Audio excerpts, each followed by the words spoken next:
Well, winter's here with a vengeance. It snowed overnight and covered everything in a blanket of white. And as pretty as it looks, it's certainly turning most of our thoughts to the indoors because we can expect this in most areas for at least a couple of months. So I thought I would show you how I decorate my home with timeless style and vintage charm on a very small budget. Um, Actually, if you go back to last week's video, you can see how I added some vintage charm in the kitchen. This week we're doing the same in the living room with the fireplace wall and a beautiful mural wall that really did cost very, very little. So let's get started. We're going to start with the fireplace wall. Now, behind my fireplace, this is our homemade fireplace. I've had this in 2 houses now. It has many makeovers. And behind the TV, there was a window. This window was very ill-fitting. The drafts that came through were atrocious. The landlord did not want to replace the window, so we boarded it over. He said it was fine. And then we painted it the same colour, the board the same colour as the room. I hate the board. It looks awful and it drives me to distraction. So if you remember a couple of months ago, just before Christmas, I did a makeover on the dining room where I added some panels. These are the panels. I'd picked some up at a garage sale earlier on in the year, and then I found some more at Home Depot. So I've got at least 6 left, and hopefully 6 is the number that I need to fill in the 2 areas between the fireplace and the TV, and then above the TV leading to the ceiling. So what I've done is I've measured the area that I need to cover, and then I've stuck these panels together. It's not exactly the same as the other room, but it works enough that it fills the area and looks cohesive and it looks intentional. So as you can see, I've trimmed them down, I've stuck them all together, and once I've got them up on the wall, I'm going to paint them the same blue as what's already existing on the wall.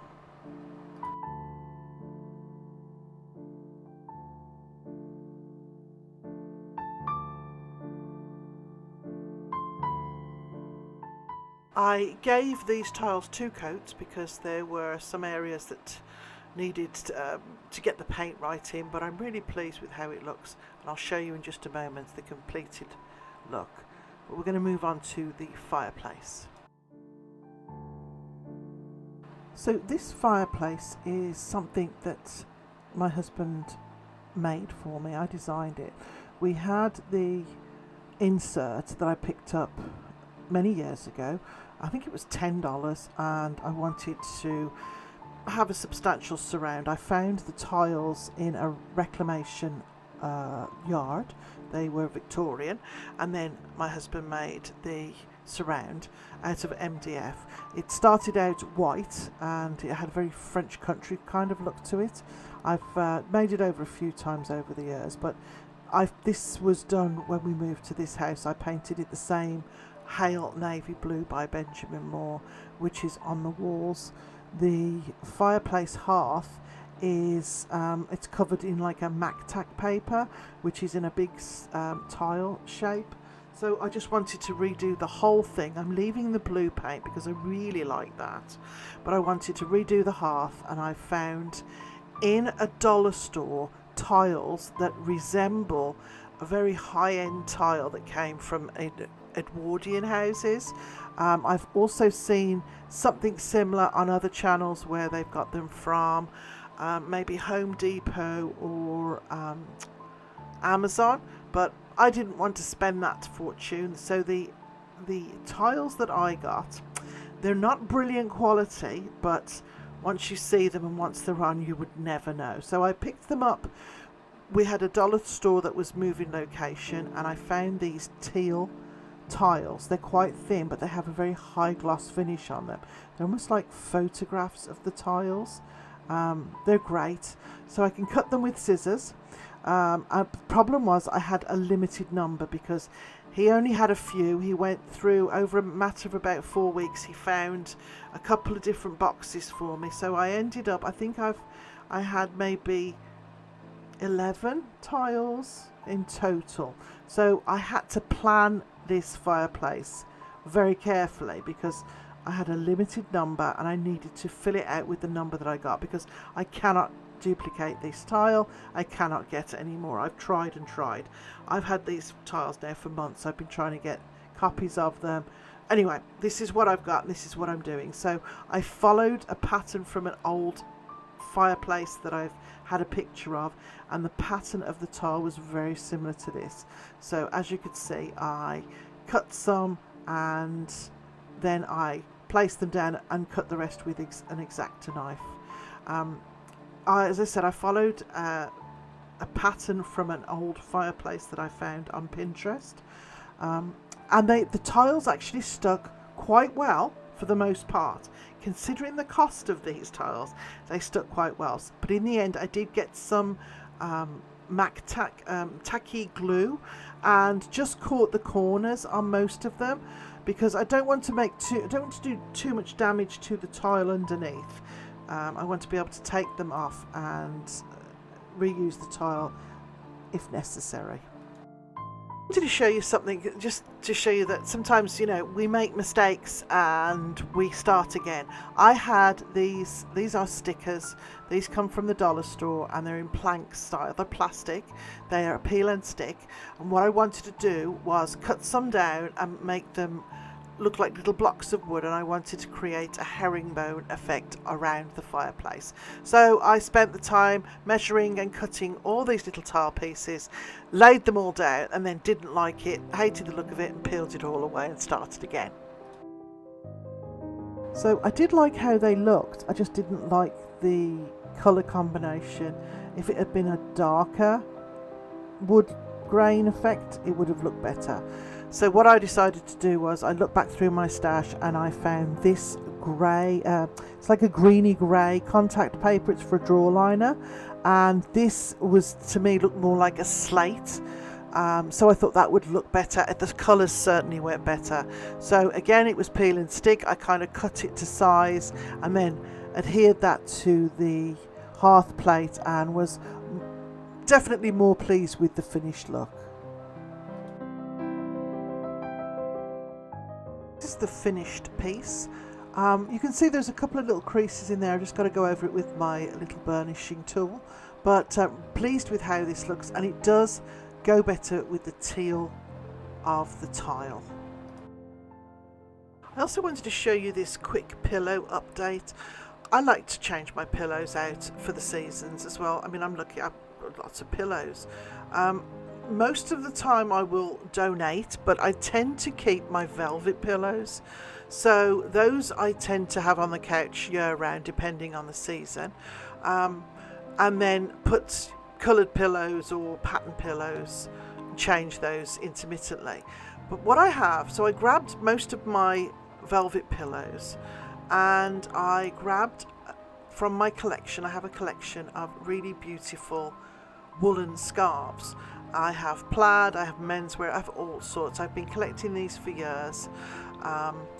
And what I've done is I've wrapped them around the pillows in various ways, put a couple of stitches in them just to hold them where they should be, and put them back on the couch. And what it's done, it's updated my pillows without any cost, and it really does look really nice, and it adds to that sort of look that I already have in the room with the plaids and the menswear. So it's a great little trick to update and change your decor without spending any money, and come the end of the season, pull the stitches out of the pillows and you've got your pillows back and you've got your scarves back.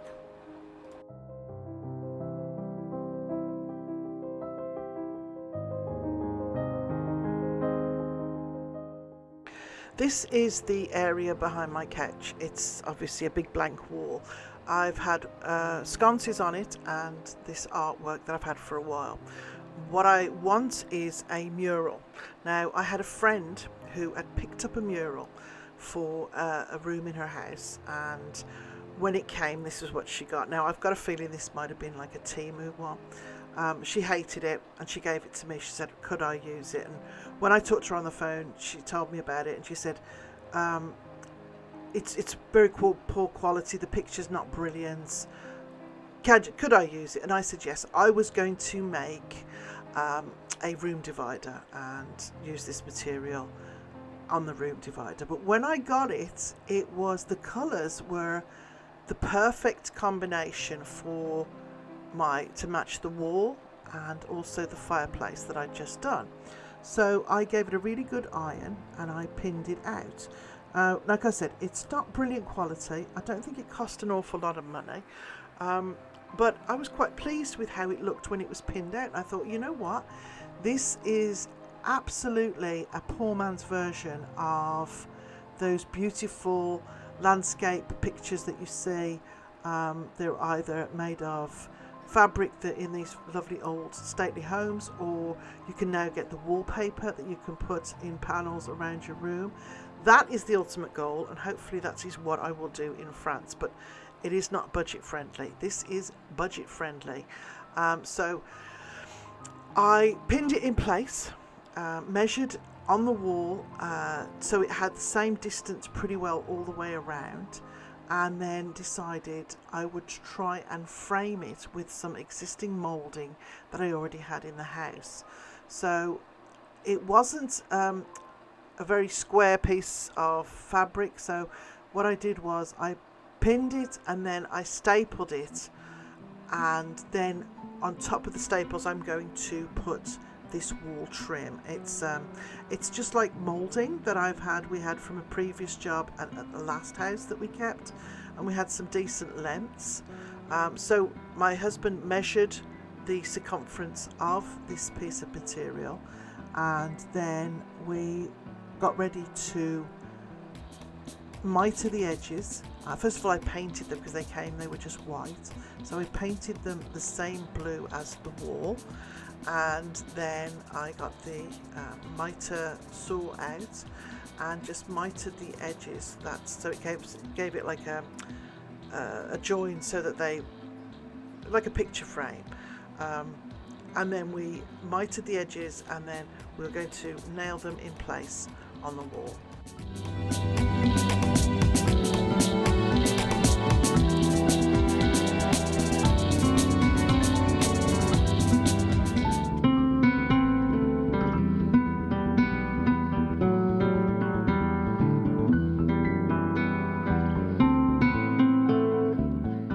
So once the edges were done, I put them on the wall, got the spirit level to make sure that they were straight, make sure that I covered all of the seams and all of the staples, and then used the nail gun just to hold it into place while I get the whole thing put together, and then go back, repaint all the little spots and make sure that all the joins are good.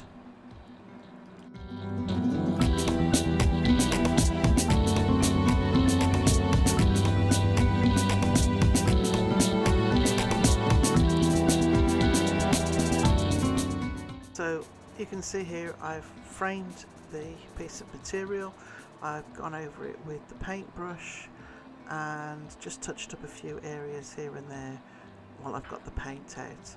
But all in all, for the cost, it's quite effective.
Now, obviously, both projects were done extremely cheaply. The fireplace was done for under $20, just because of the price of the tiles, and then the contact paper was something I already had, the paint was something I already had, and the tiles were things that I already had. And the same with the mural on the wall. The mural was something that a friend gave me that they didn't want, and the paint I already had, and of course the trim. But it shows, even if you had to go out and buy, you could probably do all this for, if not under $50, under $100, and to get a look that I've achieved for that amount is really quite reasonable, I believe. And the impact that it has, it's just incredible. It's completely changed. The fireplace has changed completely, but the wall just looks absolutely fantastic. I'm so pleased with the wall, how it looks. And it just shows you don't have to spend a fortune. You can find things and research things and pick things up, and it was thrifted items every time that has spurned me to do these projects. All of my pillows are thrifted, 90% of the scarves are thrifted, and again, most of the things that I do are based on items that I have thrifted or picked up at garage sales, and then they have given me the ideas to move along and work on other projects and finish the room that way.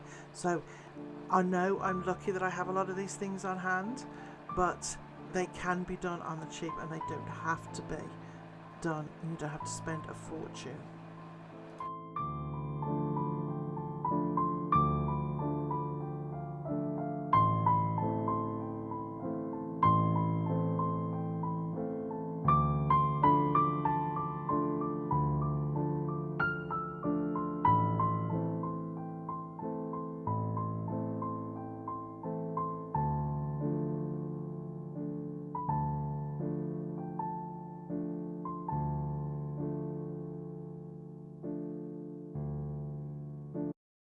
Here it is, the long awaited French house update. This has been very difficult for me to do. I have mentioned it to a few people that have asked me about the progress of the French house. Back in October, when my son was in surgery, hubby went over to France. It had been over a year since we purchased the property, and he had to go check that everything was okay, that it wasn't fallen down. I mean, we just had no idea. Now, the reason we were delayed was, and as I said, this is very difficult for me. I really didn't want to sort of share this, but I think, so many people have been so interested and so genuine interest about the property that I felt like I kind of had to update you properly. We had initially sold our house, and we decided to rent in Canada for a few years.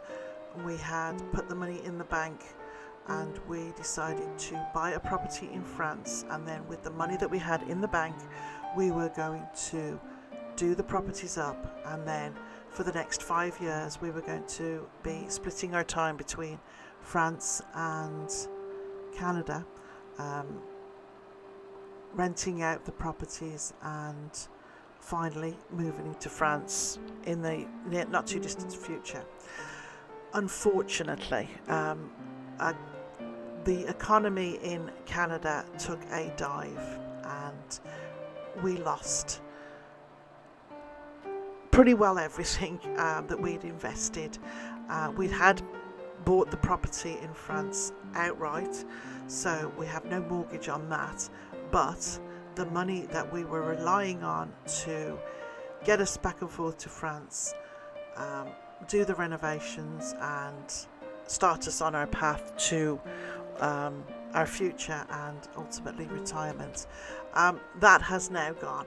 So we had to sit down and look at everything and decide how we were going to proceed, because our nest egg, everything was gone. We were it was very, very difficult, and still is quite we are still working on how we are going to get back to France, what the future plans will be. But that is why there was such a big delay from the initial video.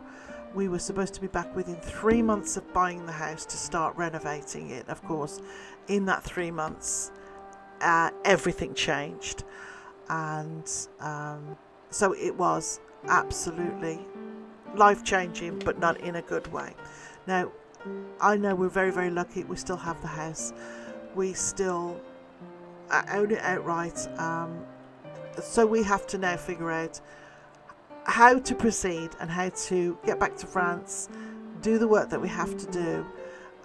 But as soon as we're hoping to get something done this year, and like I said, as things happen, as things change, I will let you know. But we still have the house.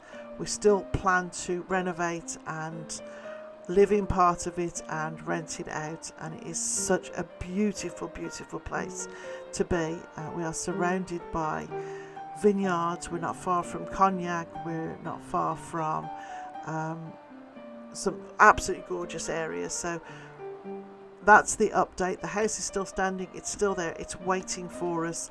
And once we are in a position, we will get back there and start work in earnest to get back to the plan, the original plan. It might take us a bit longer, but we'll get there. So as I said, thank you so much for your support, your continued support through all of the last couple of years.